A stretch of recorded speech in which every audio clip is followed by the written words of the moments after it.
नमस्कार dear students, आपके अपने YouTube channel learning with Rajesh में आपका बहुत बहुत स्वागत है।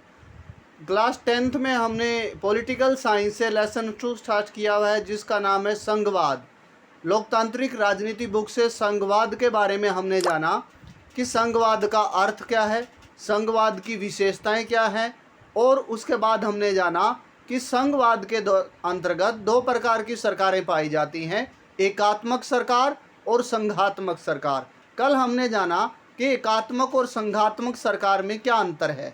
आज हम उसी सीरीज़ को आगे बढ़ाते हुए ये जानेंगे कि विभिन्न देशों में संघ बनाने के कौन कौन से तरीके हैं, अर्थात संघ बनाने के लिए क्या क्या तरीका अपनाया जाता है।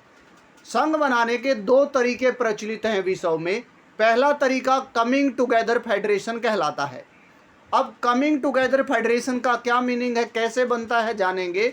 जब 2 या अधिक स्वतंत्र राष्ट्रों को साथ लाकर एक बड़ी इकाई गठित की जाती है तो ऐसी व्यवस्था को कमिंग टुगेदर फेडरेशन कहते हैं।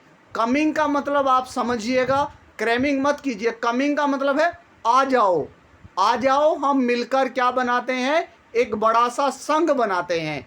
तो कमिंग टुगेदर में क्या होता है, कई राष्ट्र या बहुत सारे राज्य मिलकर के एक यूनिट बनाते हैं, तो ऐसे संघ को कमिंग टुगेदर फेडरेशन कहा गया है।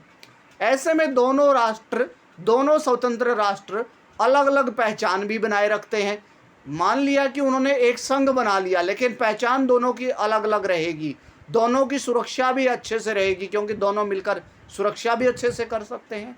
इस प्रकार ऐसी व्यवस्था को कमिंग टुगेदर फेडरेशन व्यवस्था कहते हैं। ऐसी व्यवस्था अमेरिका, ऑस्ट्रेलिया, स्विट्जरलैंड आदि देशों में पाई जाती है। कल आपके लिए ऑब्जेक्टिव टाइप क्वेश्चन रहेगा, इनमें से किस देश में कमिंग टुगेदर फेडरेशन पाया जाता है या फिर नहीं पाया जाता है, आप बताएंगे, आपके सामने ऑप्शन रहेंगे। उसके बाद संघ बनाने का दूसरा तरीका है होल्डिंग टुगेदर। अब आप जानते हैं होल्ड का मतलब है भाई पावर को एक खास हाथों में होल्ड करके रखना। तो ऐसे में क्या होता है कि राज्यों का गठन, फिर राज्य और राष्ट्रीय सरकार के बीच सत्ता का बंटवारा कर दिया जाता है। जैसे कि आप भारत में देख रहे हैं, अब आप समझ गए होंगे कि किसी भी देश में जब अलग अलग राज्य बनाए जाते हैं और राज्य और केंद्र सरकार के बीच सत्ता का बंटवारा किया जाता है, ऐसी व्यवस्था को होल्डिंग टुगेदर व्यवस्था कहते हैं। ऐसे में फिर क्या होता है, पावर का थोड़ा अंतर होता है, ये आप जानेंगे कि जब व्यवस्था कमिंग टुगेदर होती है, ऐसे में तो केंद्र और राज्यों में बराबर पावर बटी होती है और बराबर के पावरफुल होते हैं। लेकिन होल्डिंग टुगेदर फेडरेशन जो होता है, जिसमें राज्यों का गठन किया जाए, या तो राज्यों के पास कम शक्तियां होती हैं या फिर किसी राज्य को विशेष राज्य का दर्जा दिया जा सकता है, जैसे भारत में कई राज्यों के पास है।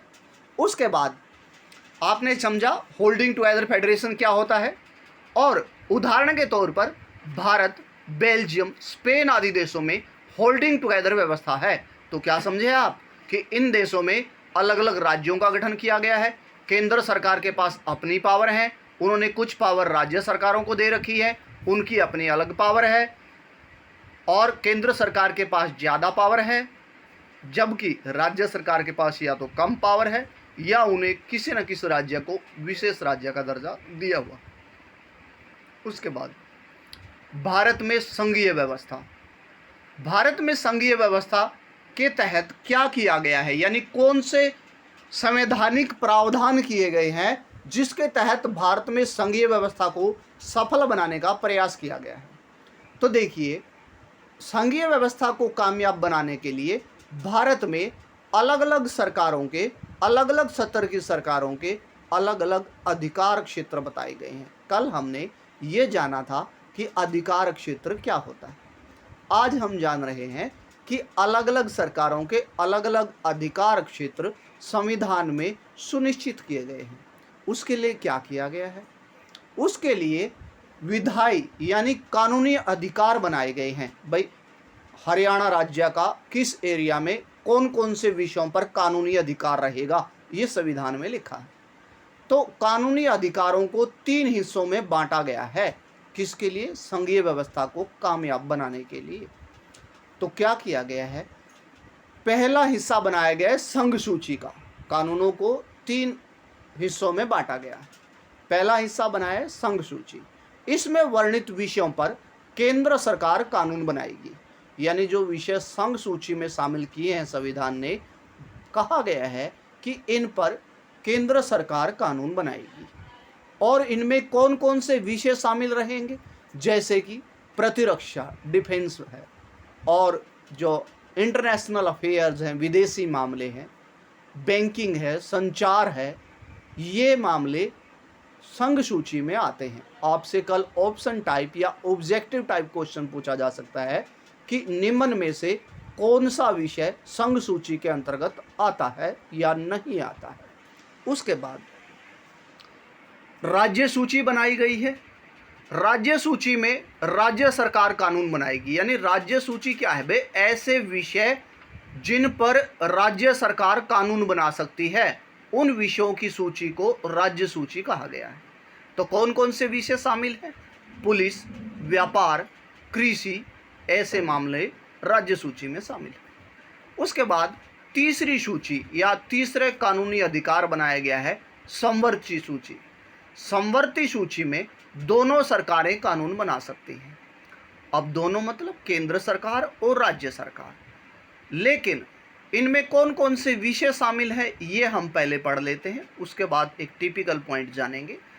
शिक्षा, वन, विवाह, उत्तराधिकार, गोद लेना, ये विषय संवर्ती सूची के अंतर्गत आते हैं, आपसे पूछा जाएगा। उसके बाद अगर विवाद हो जाए, क्योंकि आपने जाना कि संवर्ती सूची में दोनों सरकारें कानून बना सकती हैं, तो ऐसे में क्या होगा?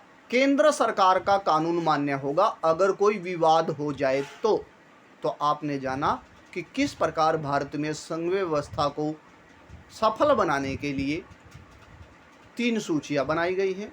उनमें कौन कानून बनाएगा, कौन कौन से विषय होंगे, ये सब संविधान में लिखा है। आई होप कि यहाँ तक आपको समझ आ गया होगा। उसके बाद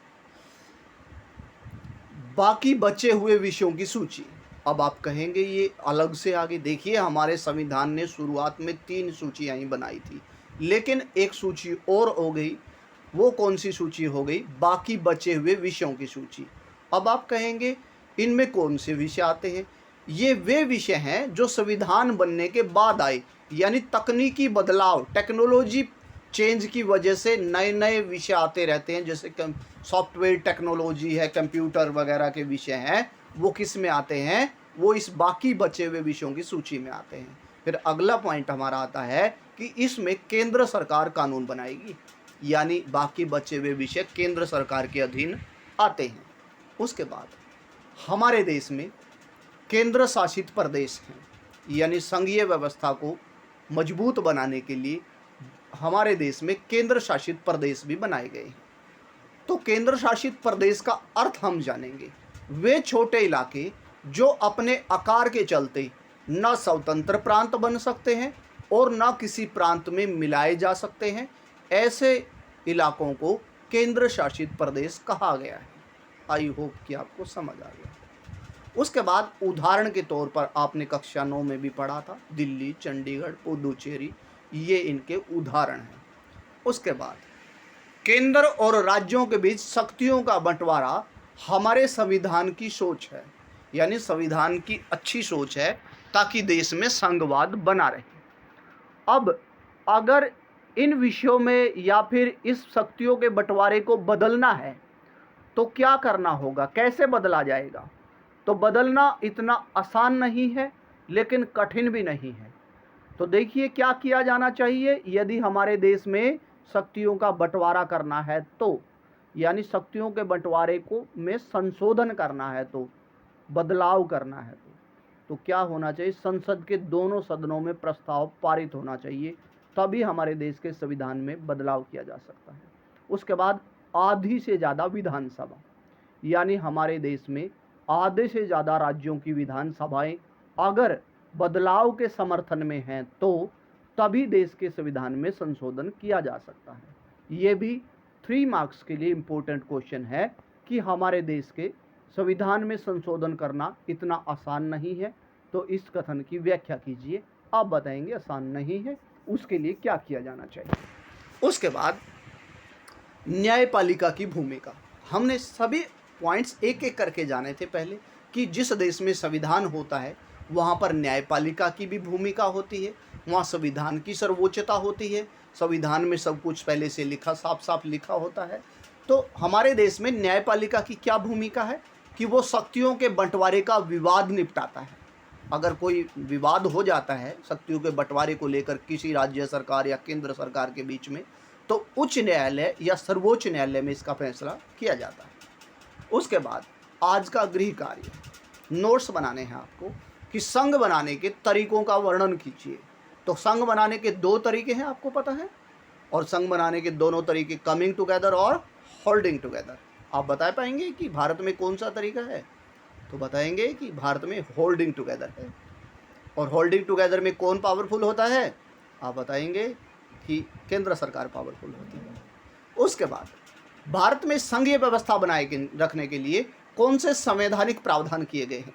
आप बताएंगे कि इसके लिए भारत में कानूनी यानी विधायी अधिकारों की 3 सूचियां बनाई गई हैं ताकि शक्तियों के बंटवारे को लेकर विभिन्न सत्रों की सरकारों में झगड़े ना हो। तो इसके लिए 3 सूचियां बनाई गई हैं, संघ सूची, राज्य सूची और समवर्ती सूची। उसके बाद बाकी बचे हुए विषय का क्या अर्थ है आपने जाना कि कुछ विषय संविधान बनने के बाद आए हैं।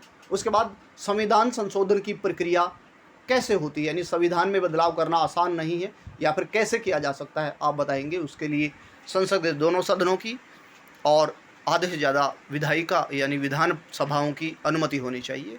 उसके बाद न्यायपालिका की हमारे देश में यानी शक्तियों के बंटवारे को लेकर क्या भूमिका है, इसके बारे में आज हमने जाना।